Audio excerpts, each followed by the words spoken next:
खरं तर राधानगरी हा परिसर आता बघितला आपण असाल तर पर्यटन हा इथल्या परिसराचा मुख्य व्यवसाय होऊ लागलेला आहे.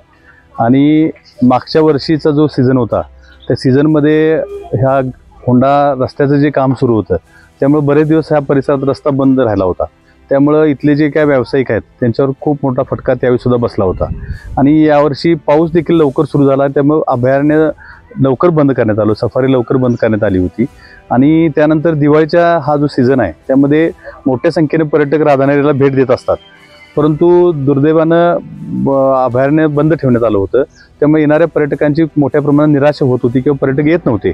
त्यामुळे आम्ही परवा वन्यजीव विभागाच्या अधिकाऱ्यांच्या कानावरती ही गोष्ट घातली होती की सीझनमध्ये ज्यावेळी पर्यटकांना सुट्टी असते त्या कालावधीमध्ये अभयारण्य सुरू असणं खूप गरजेचं आहे.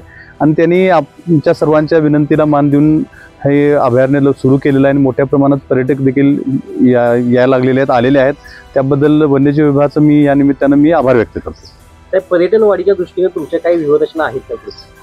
हो, कारण राधानगरीला औद्योगिक जो विकास आहे त्याच्या मर्यादा लक्षात घेऊन हा परिसर औद्योगिकदृष्ट्या विकसित होणं शक्य नसल्यामुळं पर्यटनाच्या माध्यमातून या परिसरामध्ये किंवा तालुक्यामध्ये जेवढ्या म्हणून काही योजना आणता येतील तो योजना आणण्याचा आमचा ह्यापूर्वीपासून देखील प्रयत्न राहिलेला आणि भविष्यात देखील राहणार आहे.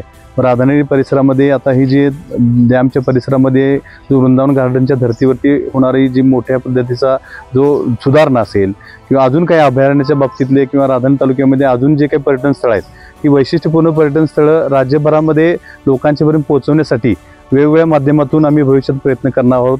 राज्य शासनाच्या माध्यमातून असेल किंवा खासदारांच्या माध्यमातून केंद्र शासनाचा जो काही पर्यटनाचा निधी असतोय तो निधी देखील आपल्या ह्या तालुक्यामधल्या परिसरामध्ये आणून मोठ्या पद्धतीने पर्यटन वाढ व्हावी आणि इथल्या लोकांना, इथल्या बेरोजगार मुलांना रोजगार मिळावा अशा पद्धतीने प्रयत्न आम्ही भविष्यात करणार आहोत. हे आहे गोकुळचं श्रीखंड, अगदी जिभेवर रेंगाळणार. जिभेवरच नाही तर मनावरही रेंगाळणार. गोकुळ श्रीखंड, मनावर रेंगाळणार.